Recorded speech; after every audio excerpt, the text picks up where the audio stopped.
Por exemplo, vamos imaginar uma mulher vestida com um hobby sobre a camisola de dormir, faz um jogo de palavras cruzadas, sentados à mesa.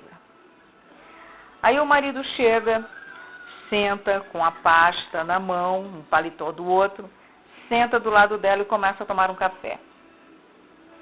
A mulher está lá, fazendo as palavras cruzadas. Do nada ele está lá prestando atenção no jornal dele, e daí ela pergunta para o marido,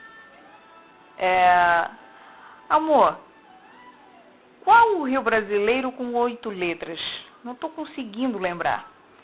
Ele responde, Solimões. Daí ele volta a ler o seu jornal. Nessa cena, eu queria que vocês imaginassem que tipo de decupagem nós poderíamos usar.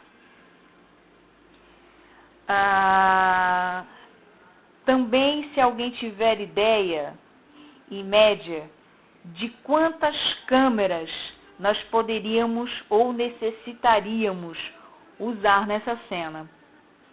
Lembramos que é um casal, tá? Que está sentado, ele está prestes a sair, ela que está fazendo em casa, na boa, as palavras cruzadas.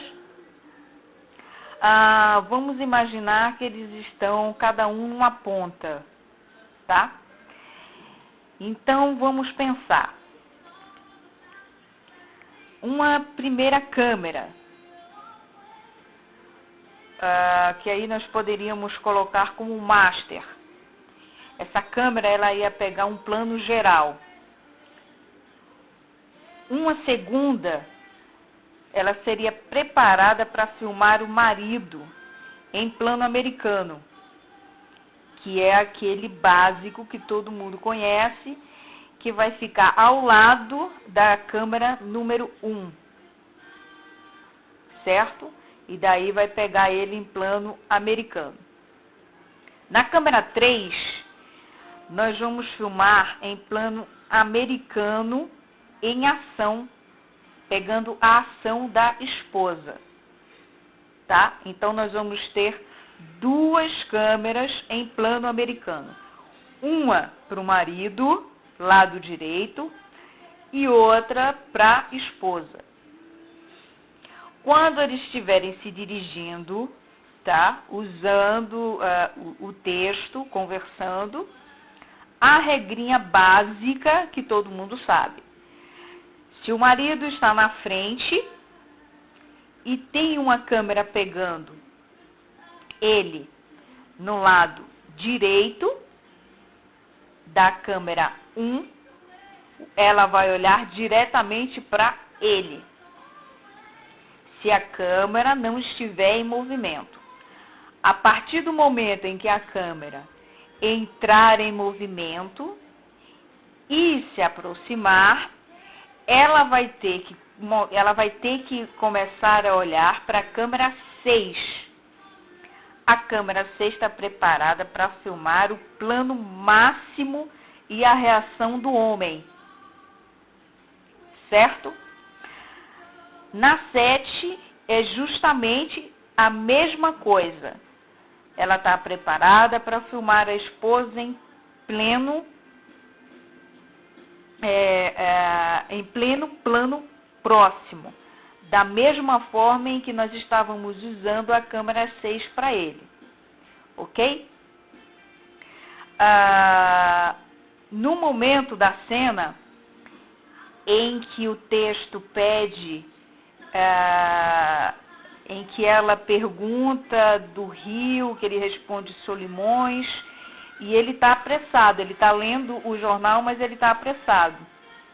Ele olha para o relógio.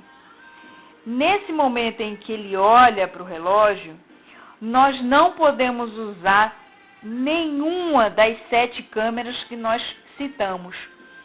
Ele tem que usar a câmera 8. Essa câmera 8, ela está centralizada no lado direito dele, onde não vai haver nenhuma câmera. Apenas essa câmera para dar close no relógio. No momento em que ele mexeu o braço e olhou, aí o cameraman vai lá e vai aproximar e vai ver a necessidade se há de mexer a câmera ou se o ator tem que fazer algum tipo de movimento. Isso pode ser acertado antes com o diretor de fotografia, juntamente com o diretor de cena.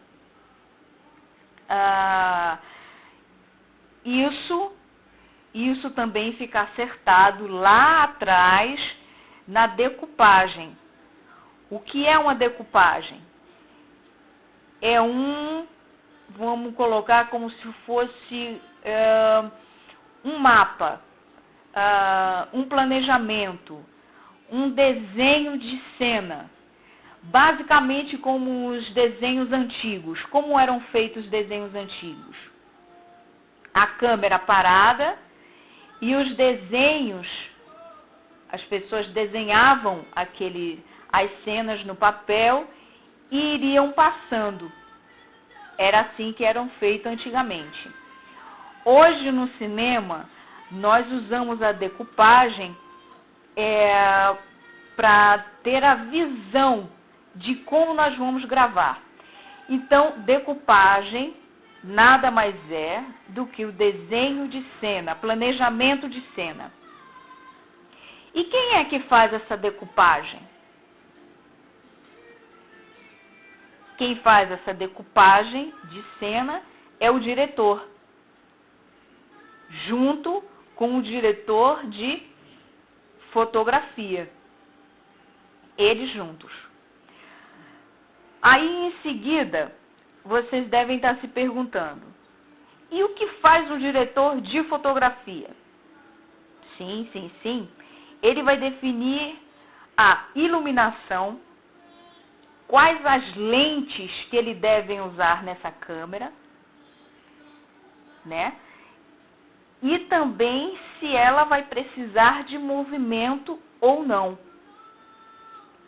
Isso se o diretor que está dirigindo a cena deixar o diretor de fotografia trabalhar, né? Óbvio, deixar ele fazer o trabalho dele. Então, o diretor de fotografia, ele decide, ele define. Se você tem um bom diretor de fotografia, você não precisa se preocupar, porque ele vai saber usar a lente certa e a iluminação certa. Tá bom? E um detalhe importante e simples. Todas as locações, o que são locações? Locações são os lugares onde vão ser gravadas as cenas. Então, é primordial que o diretor de fotografia, junto com o diretor de cena, tá? O diretor que vai estar lá dizendo como os atores devem se portar. Então, é eles dois que têm que ir lá juntos. Primeiro, porque eles vão ter que fazer lá atrás a decupagem ali da locação, né? Então, o diretor vai visualizar os atores ali em ação e o diretor de fotografia vai perceber que tipo de luz ele tem que usar ali e que tipo de lente ele necessita usar para gravar naquele lugar. Vamos ver mais à frente o que um cameraman faz, né? Tem muita gente que diz assim, o que o cameraman faz? Eu não vejo importância no cameraman. Ele tem muita importância. O ator, quando ele está atuando, por mais que seja um bom ator, dependendo da cena, se não tiver o movimento certo do cameraman, a cena fica morta. Então, é ele que define as posições da câmera, se aquela cena necessita ou não de movimentos, ok? E agora uma parte importante e ampla, muito, muito, muito. Eu sempre, quando eu escrevo um texto, e é a primeira vez que eu escrevo um roteiro para filme, que é o filme O Ambição e Paixão, que eu faço uma protagonista, agora eu vejo o quanto é importante, se eu tivesse a ajuda no momento em que eu estava escrevendo, se eu já tivesse a diretora de arte. Porque a diretora de arte é uma junção da escrita e do que você vai ver em cena. Então, o diretor de arte, ele tem que analisar antes, bem antes, ele tem que ler o roteiro para ele definir a faixa econômica daquele casal que a gente estava falando lá atrás, que estava tomando café, que a gente viu a decupagem. Então, a gente tem que ter uma boa direção de arte para ver que tipo de relógio ele estava usando, que tipo de paletó ele estava usando, que mesa estava em cena, qual a roupa que a mulher estava usando. Então, esses pequenos detalhes é muito importante e soma pontos, né, nos festivais de cinema.